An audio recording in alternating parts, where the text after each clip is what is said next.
This is a CBS News special report. I'm Vladimir Duthiers. This is a live look inside the Pentagon briefing room. Defense Secretary Pete Hegseth and Joint Chiefs of Staff Chairman General Dan Caine are giving an update on the war with Iran. Let's listen. We're confronting now. This fight, Operation Epic Fury, it hits home. Our generation understands this fight. For 47 years, these barbaric savages in the Iranian regime have murdered our brothers in arms, my guys, your guys, our guys. Through their terrorist proxies and cowardly attacks, now they race toward a nuclear bomb to hold the world hostage. The Iranians have targeted and killed thousands of my American brothers. That race to a nuclear bomb, President Trump will never allow it. Not now, not ever, not on our watch. The mullahs are desperate and scrambling. Like the terrorist cowards they are, they fire missiles from schools and hospitals, deliberately targeting innocents, because they know their military is being systematically degraded and annihilated. Iran's neighbors, and in some cases, former allies in the Gulf, they've abandoned them. And their proxies, Hezbollah, the Houthis, and Hamas, either broken, ineffective, or on the sidelines. Iran stands alone, and they are badly losing. On day 10 of Operation Epic Fury, we are winning, with an overwhelming and unrelenting focus on our objectives, which are the same as the day I gave my first briefing here on Operation Epic Fury. They're straightforward, and we are executing them with ruthless precision. One, destroy their missile stockpiles, their missile launchers, and their defense industrial base. Missiles and their ability to make them. Two, destroy their Navy. And three, permanently deny Iran nuclear weapons forever. It's a laser-focused, maximum authority mission delivered with overwhelming and unrelenting precision. No hesitation, no half measures. As President Trump declared yesterday, we're crushing the enemy in an overwhelming display of technical skill and military force. We will not relent until the enemy is totally and decisively defeated. But we do so. We do so on our timeline and at our choosing. For example, today will be yet again our most intense day of strikes inside Iran.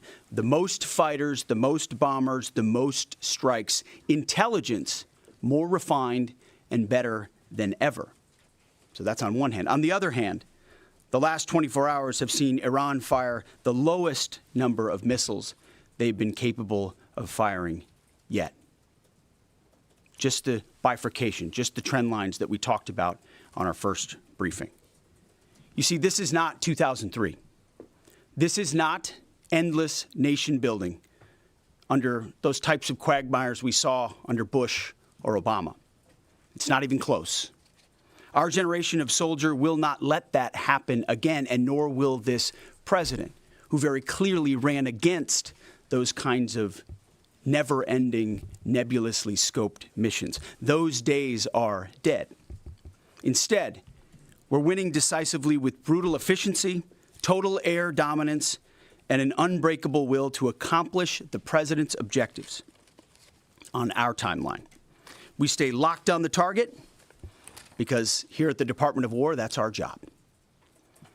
Now, the chairman and I, having just returned from Dover last night, our troops and their families and the enormous sacrifice that they make is certainly heavy on my mind.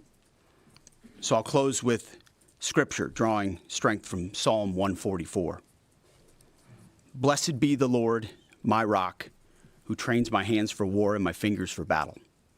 He is my loving God and my fortress, my stronghold and my deliverer, my shield, in whom I take refuge. May the Lord grant unyielding strength and refuge to our warriors, unbreakable protection to them and our homeland, and total victory over those who seek to harm them. And amen. God bless our troops and this mission. Mr. Chairman, over to you. Thank you, Mr. Secretary, and good morning, everyone, and thank you for being here. I'm here today to continue the updates to the American people and to those in the room on Operation Epic Fury. First, let me start with honoring our fallen.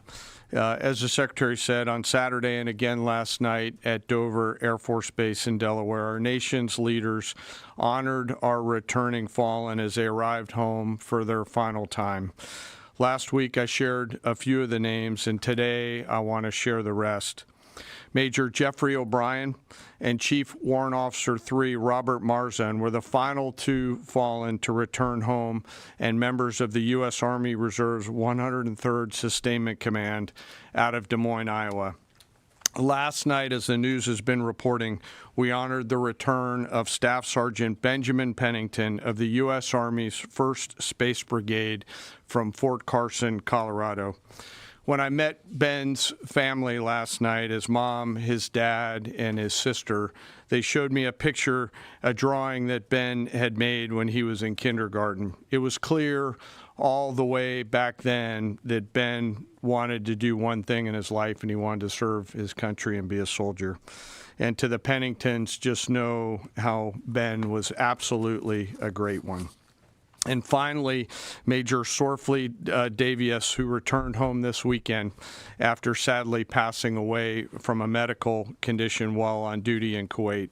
We welcome him home as well and mourn with his family. To the families and the families of all of our fallen, we share in your profound grief. The Joint Force remains eternally grateful for your sacrifice and the gift of a great example that your service members have given all of us. I want you to know that their names will never be forgotten, and you and your family are part of our Joint Force family forever. Let me talk a little bit about the progress thus far, acknowledging that Admiral Cooper will likely continue to give updates from CENTCOM. As the Secretary said, we're in the 10th, moving into the 11th day of Operation Epic Fury. The Joint Force remains focused on 3 military objectives: continue to destroy Iranian ballistic missiles and drone capability in order to prevent attacks on the U.S. and others throughout the region. And this means attacking launch sites, command and control nodes, stockpiles before they can threaten our personnel, our facilities, and our partners. Second, we continue to strike the Iranian Navy and their capabilities in order to do things like sustain movement through the Straits of Hormuz. And third, we continue to start working on and going deeper into Iran's military and industrial base in order to prevent the regime from being able to attack Americans, our interests, and our partners for years to come and project power outside their borders. This means servicing production facilities, research and development sites, and infrastructure. Let me turn to the map. We're going to try digital today to prevent laser injury. Since our last update, CENTCOM continues to make progress across the southern flank. To date, they've struck more than 5,000 targets. U.S. Strategic Command bombers recently dropped dozens of 2,000-pound GPS-penetrating weapons on deeply buried missile launchers across the southern flank. We also have struck several one-way drone factories to get at the heart of their autonomous capability. And of course, alongside our regional partners along the southern flank, continue to execute intercepts against one-way attack drones using fighters and attack helicopters. Our strikes mean we've made significant progress in reducing the number of missile and drone attacks out of Iran. Ballistic missile attacks continue to trend downward, 90% from where they've started, and one-way attack drones have decreased 83% since the beginning of the operation. A testament to our air defenders and our air defense systems, and as I said, our partners in the region continue to do great work as well. Second, we're making substantial progress towards destroying the Navy. In the first 10 days of the conflict, we're more than 50 Iranian naval ships into the campaign using a combination of artillery, fighters, bombers, and sea-launched missiles. As Admiral Cooper noted last Thursday, we struck and sank an Iranian drone carrier ship, and U.S. CENTCOM continues today to hunt and strike mine-laying vessels and mine storage facilities. This work will continue. Third, against our objectives, we've begun to target Iran's military and industrial complex, again, focusing on centers of gravity to get upstream of the shooters out in the field in order to deny them the ability to continue to generate those one-way attack drones. Let me spend a minute talking about the Joint Force. Across the area of responsibility, this is gritty and tireless work, and I cannot begin to explain how incredibly proud I am of the extraordinary courage, tenacity, and grit and professionalism within the Joint Force. Last time I had a chance to talk about the Army's incredible logisticians who are out there sustaining the fight. Today I want to highlight a few groups of sailors. First, I want to thank the men and women of the Ford Carrier Strike Group and their families, and let all of them know how grateful I am for their leadership and service. The crews on board this strike group have already been endured months at sea only to get their deployment extended. These exceptional Americans, rogered up, all supported by their families, continue to stand the watch, taking the fight to the enemy over and over again, night after night. Aboard ships like the USS Ford and the Abraham Lincoln are a special group of sailors I want to highlight today. These are the men and women, the sailors up on the roof running operations on the flight deck. With an average age of the early 20s, these are the unsung heroes of naval aviation. These young sailors, known for wearing yellow shirts, are in charge of the catapults, taxiing jets around on the flight deck, shooting jets off the front end, and recovering jets off the back end. They are literally involved with every single movement on the roof on an aircraft carrier. They are the last ones that a naval aviator sees before getting shot off the front end, and the first one that a naval aviator sees after safely trapping on the back end. And just for a minute, imagine you're standing on that aircraft carrier flight deck. There's 30 knots of wind in your face. The deck is slippery, covered in grease. It's noisy. There are propellers spinning. There's jet blast everywhere. The helicopters are running. Your head is on a swivel, and you're trying to direct a multi-million-dollar fighter into a 1-foot square box so that those naval aviators can be shot off into the black of night to go do America's work. Those jets are fully loaded with missiles and bombs, and they are a world-class team combined with the naval aviation and the aviators in those jets. This beautiful symphony of American spirit is the definition of perfectly organized chaos, and these crews do it every single time the carrier is at work. Oh, by the way, in the middle of the night, and oftentimes in the pouring rain. These are dedicated young people who take the road less traveled to serve their great nation, doing the deeds that we need them to do. America's enlisted force is the pride of every nation's military, certainly ours, and the envy of every other one as well.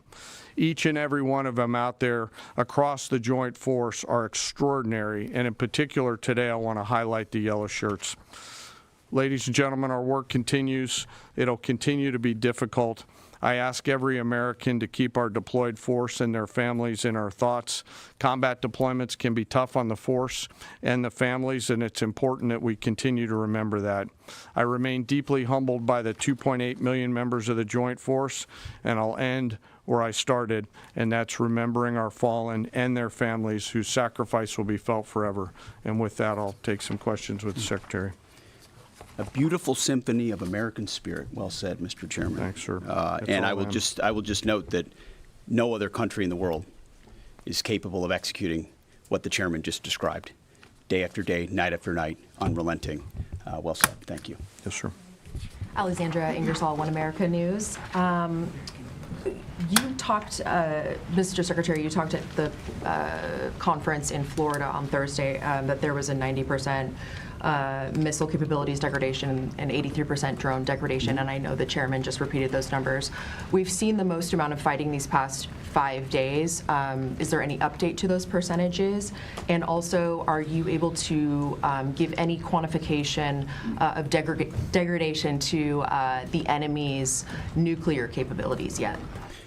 What those numbers represent is a persistent low ability to respond, which is what we're looking for, right? It's if the enemy can simply wait and then project power, that's problematic. And we've seen some spurts here or there, but ultimately the trend lines, if you look at the charts that we look at every day, have gone like this down to a flat. That doesn't mean they won't be able to project. It doesn't mean our air defenders still don't have to defend. They do, but that is strong evidence of degradation, along with the battle damage assessment that the Joint Staff does, which takes time. You've got to look at imagery and recognize whether something's been simply degraded or it's been destroyed, or whether an underground facility has been collapsed or completely obliterated. So there's differences in how you evaluate that, but the numbers staying that low is a demonstration of the efficacy for sure.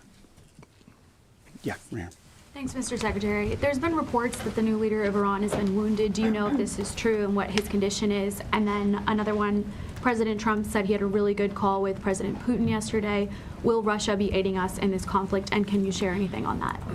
Well, the president, as I've said before, maintains strong relationships with world leaders, which creates opportunities and options for us in very dynamic ways. So the president said it was a good call. I was not on it, but those that were said it was a strong call, reaffirming hopefully the opportunity for some peace in Russia, Ukraine, and also a recognition that as it pertains to this conflict, they should not be involved. The first question was? On the new leader of Iran, there's reports that he's been wounded. Oh, the new leader of Iran. He would be wise to heed the words of our president, which is to not pursue nuclear weapons and come out and state as such. As far as his status, that's not something I can comment on right now. Yeah, right here. Correct.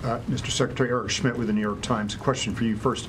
Last week you talked about this being the beginnings of an air campaign that could last 3 to 8 weeks. Can you give us your assessment on where we are now? And Mr. Chairman, in any conflict, the enemy or the adversary adapts to the tactics it faces. Can you talk about the most challenging adaptation the Iranian military has made to the U.S. military? What challenges are you facing most right now? Thank you. I appreciate the question. Where we are is in a very strong place, giving the President of the United States maximum options. And from the beginning, from this podium, we haven't stated how long it will take. Our will is endless. Ultimately, the President gets to determine the end state of those objectives, right? But what he's said continually, and I want the American people to understand, is this is not endless. It's not protracted. We're not allowing mission creep. The President has set a very specific mission to accomplish, and our job is to unrelentingly deliver that. Now, he gets to control the throttle. He's the one deciding, he's the one elected on behalf of the American people when we're achieving those particular objectives. And so it's not for me to posit whether it's the beginning, the middle, or the end. That's his, and he'll continue to communicate that. What we serve him as is we give him updates on a daily basis of exactly where we are so he can make that determination on the throttle. Mr. Chairman. Thank you for the question on adaptation. As you're right, no plan survives first contact with the enemy or Murphy. They're adapting, as are we. Of course, we have very entrepreneurial warfighters out there. I'd rather not, for operational security reasons, tell them what's working. So I'm not a not answer that question based on that. But we are watching what they're doing, and we are adapting faster than they are. Are they more formidable than you anticipated, General? I mean, I think they're fighting, and I respect that, but I don't think they're more formidable than what we thought. Secretary Hegseth, thank you. Jordan Conrad's from the Gateway Pundit. Axios reported, citing U.S. and Israeli sources, that the U.S. was not happy with strikes on 30 fuel depots in Iran. While this is anonymous sourcing, it seems kind of congruent with what President Trump said yesterday, that there's certain spots they don't want to hit relating to energy infrastructure that would take a long time to rebuild. And whether this reporting is true or not, what's your message to Americans, those who supported the president and those who aren't really in favor of this war and who worry that Israel might be taking advantage of the U.S.'s backing. And then for Mr. Chairman, for you, I wanted to ask, when you say that we're moving inland, what capabilities does Iran have to shoot down jets over their land? And would that trigger some kind of rescue operation that could risk a bigger ground operation? Well, I would just state by saying Israel's been a really strong partner in this effort. Where they have different objectives, they've pursued them. Ultimately, we've stayed focused on ours. But what Iran has felt is the power of the world's two most powerful air forces. In that particular case, those weren't our strikes or that objective, or that wasn't necessarily our objective. But the president has made it clear to those concerns that we're not getting pulled in any direction. We're leading. The president is leading. He's determining where we want to go, what the outcome will be, what the end state is, with a very keen eye. And I understand those concerns because I've heard from a lot of people who I went through 20 years of those wars myself, worried about getting dragged in, worried about mission creep, worried about nation building or democracy expansion. That's never the perspective the president has pursued on this. Just because previous presidents and previous secretaries have decided to just pour more resources and more people in toward some unguided end state doesn't mean that's the way the world needs to look today. In fact, the American people voted for a different approach. But what the president also stated from the beginning was Iran can't have a nuclear weapon. And it's one thing to say it. It's easy to say. Anybody can say that. I mean, Barack Obama said that. But to do something about it takes courage and resolve. But in that courage and in that resolve, you can also be very scoped in what you're trying to execute to ensure that the sacrifice of Americans, American treasure, American lives, all of those properly meet the objective that you're trying to accomplish. And certainly, as someone I talked out front about what the Iranians have done to our generation, yes, we're clear-eyed about it. But my job is to keep it scoped, given the directive to the president to accomplish the mission. Thank you, sir. Thank you for the question. Most of their higher-end surface-to-air missile systems are not factors at this point in time. We're able to move around fighters that are moving deeper with relative impunity. Always some risk out there. I don't want to say that there isn't, and we'll always maintain and retain capability of doing search and rescue type of things. But I don't want to get into the details. But thank you for the question. Jilly. Thanks, Mr. Secretary. President Trump told our team on the ground early this morning that the thing that has surprised him the most during the course of this operation so far has been the Iranian regime attacking countries that are not attacking them. I'm curious if that surprised you as well. And General, curious if you were open to the possibility of escorting vessels through the Strait of Hormuz, and if you could describe some of the challenges of doing so. Big mistake by the Iranian regime to start targeting its neighbors right away, exposing who they are and what they're all about, indiscriminate targeting, flailing recklessly at the beginning. I can't say that we anticipated necessarily that's exactly how they would react, but we knew it was a possibility.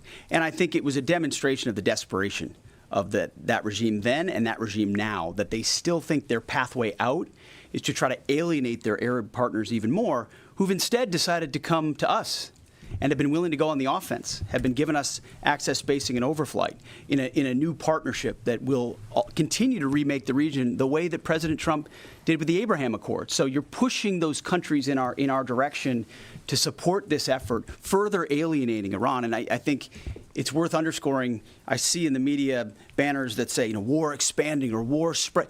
It's actually the opposite. It's actually quite contained, and more of those countries are coming on side, recognizing that you can't live under a conventional umbrella with nuclear ambitions with a radical regime like that.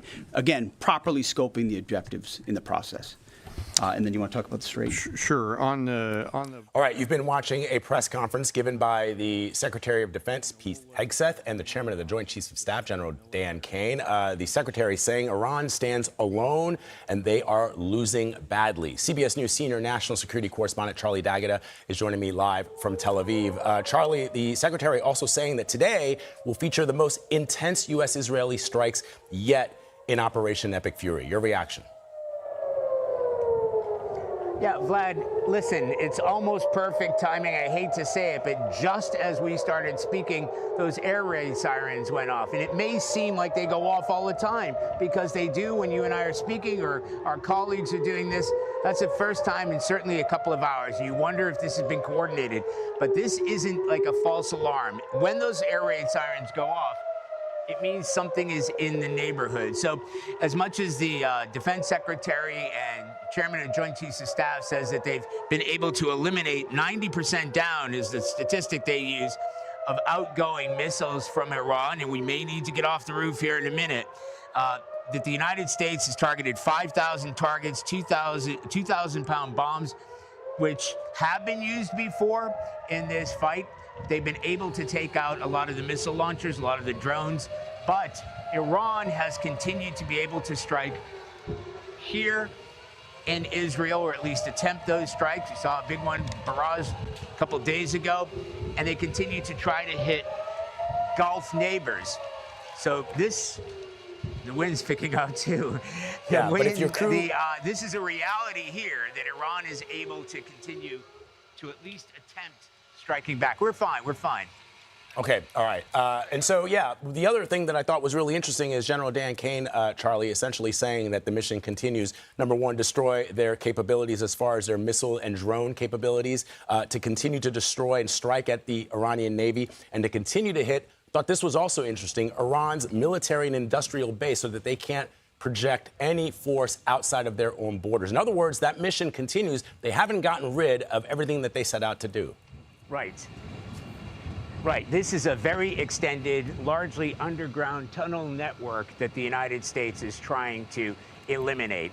The ability for Iran to strike outside its borders, you talked about the ballistic missiles, which continues. They're down. We just returned from the north. It is still happening here. But in terms of Iran's nuclear capabilities and, again, the industrial base, that's a very good point that you make there. The industrial base of these missiles to not only take out the launch sites, but take down the industrial missile sites. I'm just looking at my cameraman. Are we okay for now? Okay.